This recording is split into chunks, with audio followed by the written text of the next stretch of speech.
शांताकारं भुजगशयनं पद्मनाभं सुरेशं विश्वाधारं गगनसदृशं मेघवर्णं शुभांगं लक्ष्मीकान्तं कमलनयनं योगभिर्ध्यानगम्यं वंदे विष्णुं भवभयहरं सर्वलोकैकनाथं। वसुदेवसुतं देवं कंसचाणूरमर्दनं देवकी परमानंदं श्रीकृष्णं वंदे जगद्गुरुं। श्रीकृष्णं वंदे जगद्गुरुं। कृष्णाय वासुदेवाय हरे परमात्मने प्रणतक्लेशनाशाय गोविंदाय नमो नमः। गोविंदाय नमो नमः। हम सभी भगवान श्री हरि की कृपा से उनकी छत्र छाया में बैठकर भगवद गीता ज्ञान की विशेष चर्चा करते हैं। जैसे कोई छायादार वृक्ष होता है और वो छायादार वृक्ष जो है बहुत दूर दूर तक फैला होता है। यदि कई छायादार वृक्षों का समूह हो तो उसके नीचे बैठ करके जो चर्चा होती है तो कहते हैं ये छत्र छाया है, उस पेड़ की छाया है। छत्र छाया तो पृथक चीज़ है। जैसे जो विशेष ऐश्वर्यवान लोग होते हैं उनके सहयोग से उनकी जो छाया होती है, उनका जो एक प्रकार का आपके ऊपर आवरण होता है, हाथ होता है, तो वो जो है वो छत्र छाया कहते हैं उसको। छत्र से जो राजा महाराजा थे वो लगाते थे पहले। तो भगवान श्री हरि की छत्र छाया में हम सभी बैठते हैं और उनकी सानिध्यता में बैठकर हम सभी गीता ज्ञान की चर्चा करते हैं। इसलिए ये गीता ज्ञान विशिष्ट है, मेरे विचार से बहुत विशिष्ट है। और ये संपूर्ण गीता प्रवचन की जो श्रृंखला बन रही है तो ये भगवान श्री हरि की कृपा से बन रही है। वे क्षीर सागर में विश्राम कर रहे हैं और वहाँ से अपने विचार दे रहे हैं। क्षीर सागर से में विश्राम की स्थिति में हैं और वो अपने विचारों का जो संप्रेषण है वह हमारे मस्तिष्क में कर रहे हैं और वैसे ही विचार हम आपको दे रहे हैं।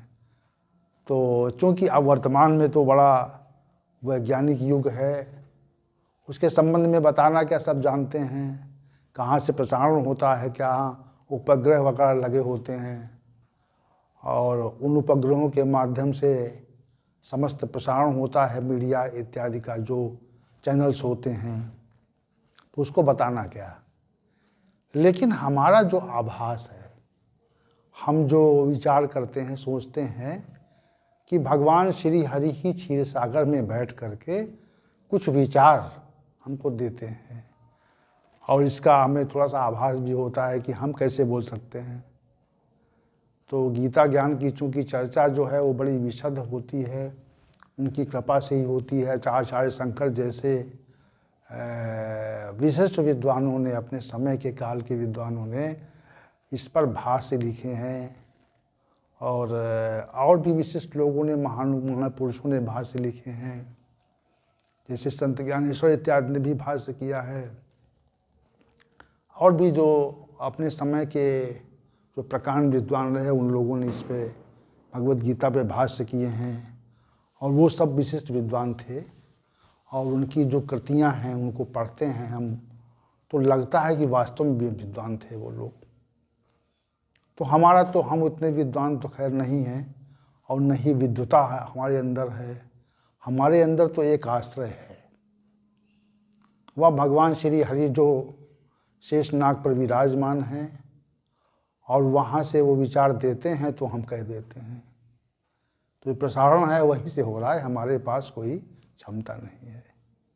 तो सभी जो महानुभाव हैं यहाँ पर उपस्थित हैं, उन सभी को प्रणाम करके और भगवत कृपा के की छत्र छाया में आज पुनः हम सभी भगवत गीता ज्ञान सत्र में प्रवेश कर रहे हैं।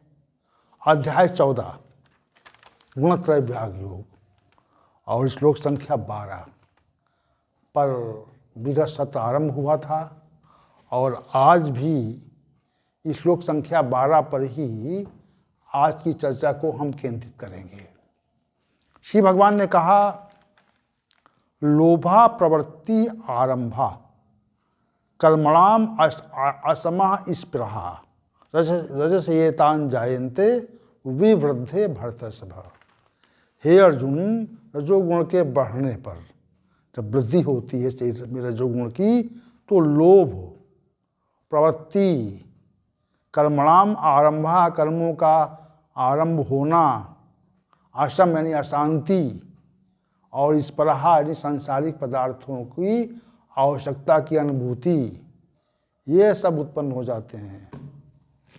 तो ये 5 वृत्तियाँ श्री भगवान ने यहाँ पर रजोगुण के बढ़ने पर वर्णित की हैं।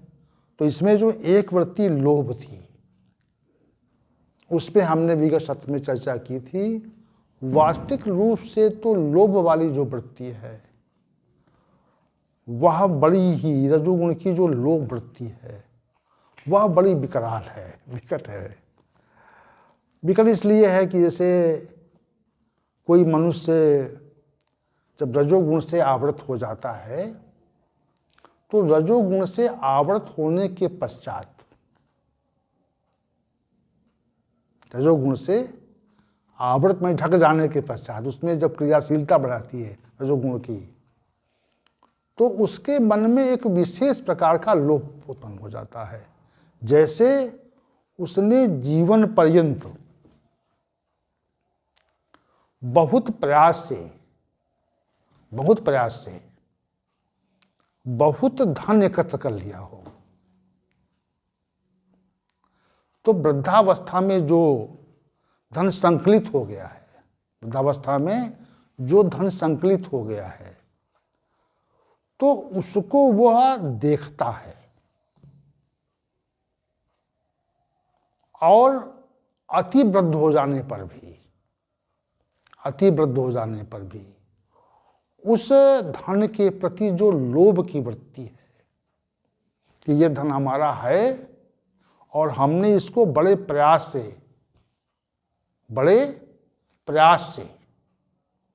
प्राप्त किया है, ये वृत्ति उसके अंदर बढ़ जाती है। लोभ की जो वृत्ति है वो बढ़ जाती है कि हमने ये धन जो है वो बड़े प्रयास से पैदा किया है, उत्पन्न किया है, मतलब हमने उसको उपार्जित किया है, एकत्र किया है, संचित किया है, और वह हमसे दूर न जाए। और ये जो वृत्ति है, ये विचार है, ये जो भाव है, ये मनुष्य को डुबो देता है कि हम तो मृत्यु की ओर जा रहे हैं। वो धन जो है वो साथ नहीं चलने वाला है। तो मृत्यु जब हो जाएगी तो शरीर छूट जाएगा, साथ में धन छूट जाएगा। लेकिन जो धन जो आपके साथ में है, उसका जो कुपरिणाम है, जो लोभ के रूप में सदैव साथ में रहता है, तो उसका जो कुपरिणाम है वह बहुत ही कुत्सित होता है, बहुत ही भयंकर भयानक होता है। और मैंने कई व्यक्तियों को जो धनवान थे, उन लोगों को मरते हुए बड़े ही भयंकर रोगों से ग्रसित होते देखा है। तो मनुष्यों का ये विचार है, मेरा भी ये समझ में आता है, हमारी बात समझ में आती है, हमारा अपना कोई विचार नहीं है कि जहाँ पर जैसे तालाब है तो उसमें बड़ी मात्रा में जल एकत्र हो जाए तो धीरे धीरे वह जल गंदा होता जाता है, उसमें कीड़े पड़ते जाते हैं, वह पीने के योग्य, नहाने के योग्य नहीं रहता है, क्योंकि उसमें मतलब परिवर्तन वाली बात नहीं है। लोग उसका उपभोग न करें, उसमें प्रवाह न होकर, तो धीरे धीरे गंदा होता जाता है, वो उसमें कीड़े पड़ते जाते हैं। देखिए जल भरा हुआ है, बड़ी मात्रा में भरा हुआ है, लेकिन अगर उसका उपयोग दूसरों के लिए नहीं है तो उसमें विकृति पैदा होना निश्चित है। वैसे ही लोभ जो वृत्ति है वो बड़ी ही खतरनाक वृत्ति है, बड़ी ही हमारे मानव जीवन को बहुत ही विनिष्ट करने वाली वृत्ति है। क्योंकि जो हमारे पास है वह तो समय के साथ छूटना निश्चित उसका है, उसमें कोई दो बात नहीं है, उसमें कोई दो तथ्य नहीं है, वो छूटना है उसका। तो जो लोभ की और उसको हम बनाए रखने का प्रयत्न करते हैं, जैसे हमारे मुट्ठी में बहुत धन है तो मुट्ठी तो मृत्यु के बाद खुल जाएगी ना। हम उस मुट्ठी को समेट के नहीं रख सकते। वो जैसे ही चेतनता गायब हुई वैसे ही मुट्ठी खुली। तो दो ऐसा धन होता है जो रजोगुण की वृत्ति से संकलित हो जाता है और जिसके प्रति हम बहुत लोभ करते हैं। तो उसका जो अंतिम जो परिणाम है, वह अंतिम परिणाम जो है वो बहुत ही विकृत होता है। ये हमारा कुछ अनुभव है जो हमने आज आपसे साझा किया। तो हमारा विचार ये है, ये रजोगुण के बढ़ने पर होता है। रजोगुण की वृत्ति है, चूंकि रजोगुण के बढ़ने पर ये जो लोभ की वृत्ति है ये बहुत बढ़ जाती है। जैसे वो व्यक्ति गरीबों को जैसे कोई गरीब उसके दरवाजे पर या कहीं रास्ते में उसकी याचना करे तो उसको दुत्कार देता है। ये रजोगुणी वृत्ति तो है, तमोगुण की वृत्ति भी यही है।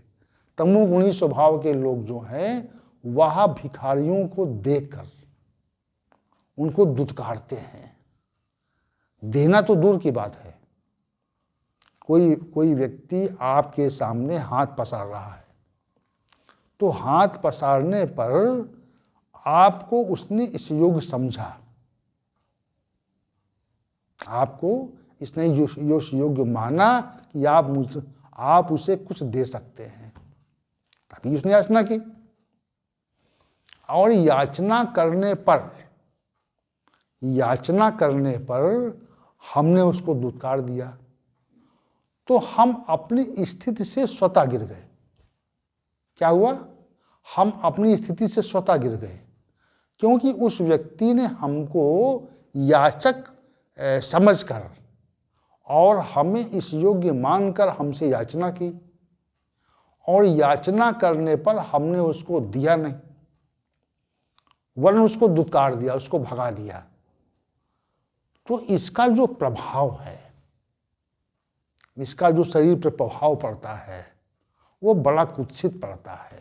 ऐसी वृत्ति रजोगुण और तमोगुण के बढ़ जाने पर होती है, और ये लोभ वृत्ति का बहुत ही विकराल और विकृत रूप है कि हमारे पास जो है हम उसे देना नहीं चाहते। जैसे हमारे पास बहुत से वस्त्र हैं, तो वर्तमान में तो प्रत्येक व्यक्ति के पास बहुत वस्त्र होते हैं, सामान्य बात है एक। और हमारी समझ में कुछ जो विशिष्ट महानुभाव होते हैं उनके पास सैकड़ों की संख्या में होते हैं। किसी के पास 100 है, किसी के पास 50 है, और अधिक होते हैं। तो विशेष महान पुरुष इस समय हैं या संवैधानिक पदों में बैठे लोग हैं, उनके पास तो हजारों वस्त्र होते हैं। और वो वस्त्र जो हैं वह पुराने हो जाते हैं, उनका उपयोग हमारे लिए नहीं है, लेकिन हम उसको दूसरों को नहीं देना चाहते, हम उसको दूसरों को नहीं देना चाहते हैं। तो ये लोभ वृत्ति की पहली बात तो ये है, अधिक वस्तुओं को संकलित करना, जितनी आवश्यकता है उससे अधिक संकलित करना, ये रजोगुणी वृत्ति है। और वो संकलित रहे, वह हमसे विलग न हो, ये रजोगुणी वृत्ति की जो लोभ नामक वृत्ति है उसका स्वरूप है वह, कि हमारे पास जो है वह रहे, हम दूसरों को नहीं देंगे। अब देखिए, सैकड़ों वस्त्र होने पर अगर 10-20 वस्त्र किसी को दे दिए जाएं, या हमारे घर में सैकड़ों बोरा गेहूं रखा हो और 2-4-10 बोरा गेहूं अगर हम गरीबों को दान दे दें, जिनके पास भोजन नहीं है तो भोजन के लिए उनको उपलब्ध करा दें, तो हमारे विचार से ये जो है, ये कार्य जो है वो विशिष्ट होता। ऐसा लेकिन होता नहीं है। जितना हमारे पास है उसको हम अन्य लोगों को देना नहीं चाहते। स्पष्ट बात यह है, अपने पास बनाए रखने की जो वृत्ति होती है उसी को हम विशेष रूप से लोभ वृत्ति कहते हैं। कमी का आभास, वस्तुओं की कमी का आभास, और उस कमी के आभास के लिए प्रयत्न, और प्रयत्न करने के पश्चात वो वस्तुएं मिल जाए तो और की इच्छा, ये विशेष लोभ, इसी को लोभ वृत्ति कहते हैं, जो रजोगुण के कारण बढ़ जाती है। अब श्री भगवान ने कहा कि रजोगुण के बढ़ने पर जो दूसरी बात कही श्री भगवान ने, वो कहा प्रवृत्ति बढ़ जाती है। कहा प्रवृत्ति जो है वह बढ़ जाती है। अब हम आज प्रवृत्ति पर चर्चा करेंगे कि लोभ की जो रजोगुण के बढ़ने पर जो दूसरी वृत्ति है जिसे प्रवृत्ति कहा श्री भगवान ने, उस पर भी चर्चा आवश्यक हो गई है। तो प्रवृत्ति क्या है? हम सभी मनुष्य जितने भी हैं वह अपने लाभ और सुख के लिए प्रयत्न करते हैं, और एक बात और मन में रहती है कि श्रम कम हो, कम श्रम से अधिकाधिक लाभ हो। ये मन में विचार है, ताकि जितना श्रम करें उससे जो है कई गुना हमको लाभ मिल जाए। अरे यदि प्रकृति की ऐसी व्यवस्था है कि जितना हम श्रम करेंगे उतनी ही वो प्रकृति देगी। देना तो प्रकृति है, कर्मण एवाधिकारस्ते मा फलेषु कदाचन, कर्म में त्याधिकार है, फल परिणाम में नहीं है। लेकिन जो ये मन में भाव रहता है कि कम श्रम हो या बातचीत का श्रम हो, तो उसी बातचीत के श्रम से बहुत से लोगों को, आप जो विशिष्ट लोग हैं, वो अपने जो वक्ता शक्ति है, वक्तृत्व जो शक्ति है, उसी से संग धन पैदा कर लेते हैं। तो ऐसे ऐसे बहुत से कार्य हैं जो वक्ता के रूप में लोग कहते हैं, उसको सुनते हैं और धन एकत्र कर लेते हैं हम लोग। उनकी जो वक्तृत्व शक्ति से ही इतना धन एकत्र हो जाता है। तो ये जो प्रवृत्ति है जिसको हम कह रहे थे कि ये विचार कि प्रत्येक व्यक्ति सुख और लाभ के लिए कर्म करता है, और सुख और लाभ जो कुछ मिले, जो कुछ प्राप्त हो, उसका जो उपभोग है वह हमारे अपने या हम स्वयं। इसको समझिएगा आप। हम संसार में कम से कम कर्म करके, कम से कम श्रम करके अधिकाधिक लाभ प्राप्त कर लें, और लाभ प्राप्त करने के उपरांत उसका जो उपभोग, जो हमें प्राप्त हुआ है, उसका जो उपभोग है वह हम स्वयं करें या हमसे संबंधित लोग करें। इसी को हम स्वार्थपरक वृत्ति कहते हैं। तो प्रवृत्ति जो होती है इस प्रकार की, मतलब इस प्रकार का की जो प्रवृत्ति होती है वो रजोगुण के कारण होती है। श्री भगवान से कह रहे हैं ये जो प्रवृत्ति है, क्या क्या प्रवृत्ति, कि हम कम से कम श्रम करके अधिकाधिक लाभ को उपार्जित करें, पहली प्रवृत्ति है। और करने के उपरांत उसका जो उपभोग, जो कुछ प्राप्त हुआ है, चाहे वो धन के रूप में हो, चाहे वो संपत्ति के रूप में हो, और चाहे वह किसी भी रूप में हो, चाहे वो पद के रूप में हो, चाहे ऐश्वर्य के रूप में हो, चाहे प्रतिष्ठा के रूप में हो। जैसे हमको बहुत कम श्रम करके प्रारब्ध बस कुछ बहुत प्रतिष्ठा मिल गई, तो उस प्रतिष्ठित व्यक्ति के मन में ये भाव रहता है कि हमें जो प्रतिष्ठा मिली हुई है वैसी प्रतिष्ठा अन्य व्यक्ति को न मिले। ये भाव रहता है कि वैसी जो प्रतिष्ठा है वैसी दूसरों को न मिले और उस प्राप्त प्रतिष्ठा का हम ही उपभोग करें। तो ये प्रवृत्ति वाली बात है, प्रवृत्ति ऐसी है, मतलब रजोगुण के कारण प्रवृत्ति हो जाती है। तो अपनी जो स्वार्थपरक भावना है उससे मनुष्य ऐसे कर्म करने लगता है। क्या करता है? ऐसे कर्म करने लगता है कि उससे हमारा केवल हमारे स्वार्थ हल हो, हम ही सुखी हों। देखिए, कर्म तो मनुष्य करता है, जो कर्म करता है वह अगर नैतिक रूप से करता है तो उसका जो परिणाम है वह सुख है, और अगर अनैतिक रूप से करता है तो उसका परिणाम दुख है। और नैतिक और अनैतिक दोनों प्रकार कर्म करता है, मतलब मिश्रित कर्म करता है, तो उसे कभी दुख मिलता है, कभी सुख मिलता है। ये प्रकृति का ये जो ध्रुव सिद्धांत है, निश्चित मत है, निश्चित सिद्धांत है, इसमें परिवर्तन नहीं होता, यह अपरिवर्तनीय है। तो हमारे द्वारा जो कर्म होते हैं तो उन कर्मों की जो प्रवृत्ति होती है, कर्म की जो मिश्रित कर्मों की प्रवृत्ति होती है, जैसे शुभ कर्मों की प्रवृत्ति है, तो शुभ कर्मों की जो प्रवृत्ति है वह दूसरों के हितार्थ होती है। शुभ कर्मों की प्रवृत्ति जो होती है वह दूसरे मनुष्यों के हितार्थ होती है, और जो अशुभ कर्मों की प्रवृत्ति होती है वह जो विकृत कर्म है वह स्वयं के ही हितार्थ किए जाते हैं केवल,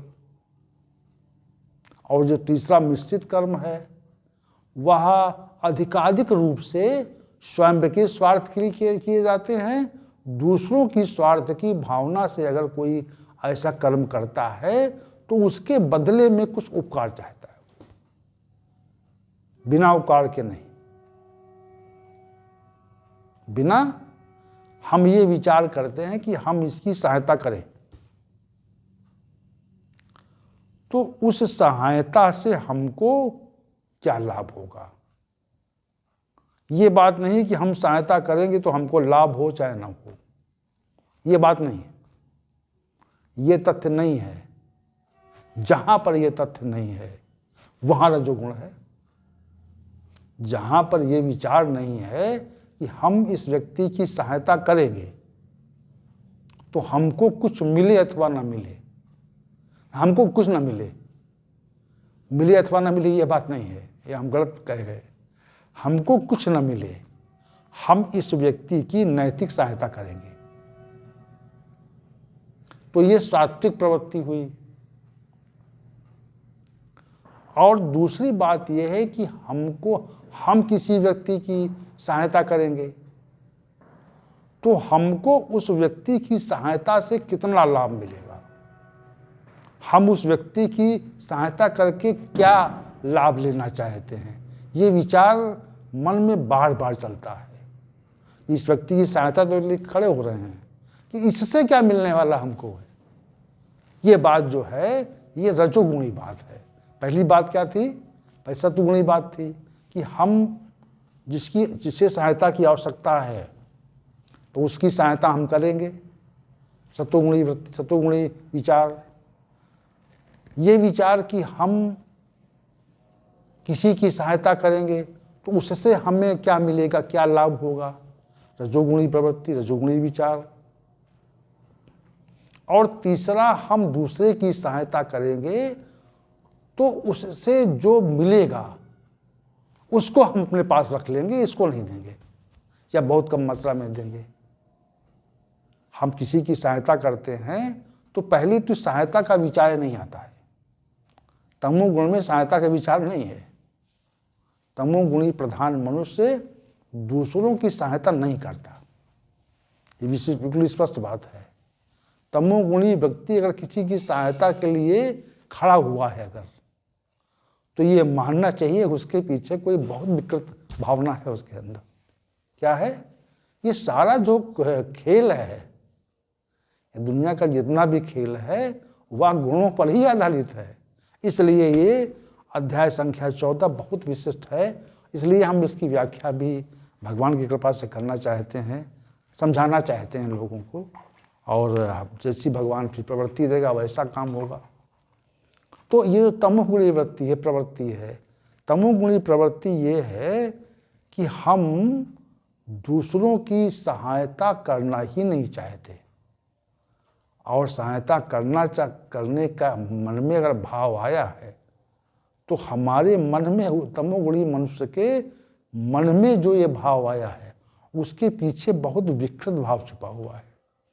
समझना आप, कोई तमोगुणी मनुष्य यदि आपकी सहायता करने को उद्यत हो जाए, खड़ा हो जाए, तैयार हो जाए, उन्मुख हो जाए, तो ये मानना चाहिए कि इसकी दृष्टि जो है वह हमारे ऊपर बहुत तिरछी है।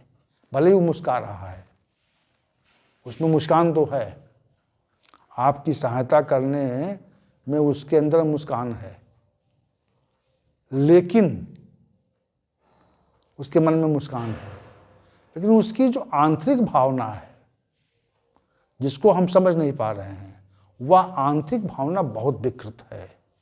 तमोगुणी मनुष्य अगर सहायता करता है आपकी, तो वो आपसे उस सीमा तक लाभ चाहता है जहां तक आपके मन में विचार नहीं है। तो प्रवृत्ति की बात, 3 प्रकार की प्रवृत्ति हो गई। रजोगुणी प्रवृत्ति, भगवान कहते हैं कि रजोगुण के बढ़ने पर प्रवृत्ति बढ़ जाती है। तो इसलिए हमको ये प्रवृत्ति का जो व्याख्या है इसलिए करनी पड़ रही है कि रजोगुणी प्रवृत्ति में ये बात आती है, ये तथ्य आता है कि हम जो कर्म कर रहे हैं दूसरों के यदि लाभ के लिए कर रहे हैं। पहली बात तो रजोगुणी मनुष्य दूसरों के लाभ के कर्म नहीं करता, तमोगुणी तो बिल्कुल नहीं करता। तमोगुणी मनुष्य तो दूसरों के लाभ की बात विचार नहीं करता, उसके मन में ये बात आती नहीं। रजोगुणी जो मनुष्य है उसके मन में दूसरों के हित की भावना आती है, उसी को प्रवृत्ति कहा श्री भगवान ने यहाँ पर। लेकिन उसके पीछे का जो भाव है वो अधिक विकृत नहीं है, उसके पीछे प्रत्युपकार की भावना होती है कि हमें इस व्यक्ति से क्या मिलेगा। और रजोगुणी मनुष्य जो है उन्हीं व्यक्तियों से संबंध रखता है जिन व्यक्तियों से उसे लाभ की आशा होती है। बिना लाभ की आशा से कोई रजोगुणी मनुष्य किसी से मित्रता नहीं करता, संबंध नहीं रखता, और उन व्यक्तियों को बेकार समझता है, निरर्थक समझता है जो लोग उसकी सहायता नहीं कर सकते। अगर सहायता में सक्षमता नहीं है उसके अंदर, तो रजोगुणी व्यक्ति उसकी तत्काल उपेक्षा करेगा, भले वो सगा संबंधी हो। रजोगुणी व्यक्ति की ये विशेष बात होती है कि रजोगुणी मनुष्य उन्हीं लोगों से संबंध रखता है जिससे उसका लाभ होता है, और अगर लाभ नहीं है उसको, तो लाभ न होने पर रजोगुणी मनुष्य तत्काल उस व्यक्ति से संबंध तोड़ लेता है। और यदि सहायता खड़ा भी हुआ मान लिया, तो पहले यह गहन विचार करता है कि इससे हमें कितनी सहायता मिल सकती। सहायता मिल नहीं रही है अभी, सहायता भी मिल नहीं रही है, लेकिन ये भाव चलता है कि हम इसके लिए ये कार्य करेंगे, तो हम जो ये कार्य करेंगे इसके बदले में क्या है, इसके प्रत्युपकार में क्या है। जो प्रति प्रकार की भावना है वह उस प्रवृत्ति के बारे में श्री भगवान ने कहा। रजोगुण की प्रवृत्ति है। तमोगुण की जो प्रवृत्ति रहती है वो तो बहुत विकृत है। सत्वगुण में भी प्रवृत्ति होती है, लेकिन वो प्रवृत्ति दूसरों के हितार्थ अपना हित न सोचकर होती है। रजोगुण की जो प्रवृत्ति होती है वह पीछे ये मन में भाव रहता है, इसका लाभ, इसकी अगर हम सहायता करेंगे तो हमें क्या मिलेगा। और तमोगुणी व्यक्ति की जो प्रवृत्ति होती है वह सहायता करने वाले व्यक्ति को विनिष्ट करके अपना लाभ चाहता है। इतनी सी बात। देखिए अब एक उदाहरण दे रहे हैं हम। रात्रि के सर्दी की रात्रि में जब विशद सर्दी हो तो गरीब लोग बेचारे टूटे, जिनके पास आवास नहीं है, तो वो गरीब व्यक्ति जो हैं वह रोड के किनारे या किसी छाया में ओढ़ने के अभाव में किसी प्रकार सर्दी में लेटे रहते हैं। उनको आवश्यकता है कंबल की। तो जो सतोगुणी मनुष्य है वो रात के अंधकार में निकलता है और उनको कंबल बांटता हुआ चला जाता है। जहां देखा कंबल फेंक दिया, निकल गया। ना तो कोई कैमरा है ना कोई फोटो ले रहा, वहां पे चला गया, वो घर में आके बैठ गया। तो ये सत्वगुणी प्रवृत्ति है।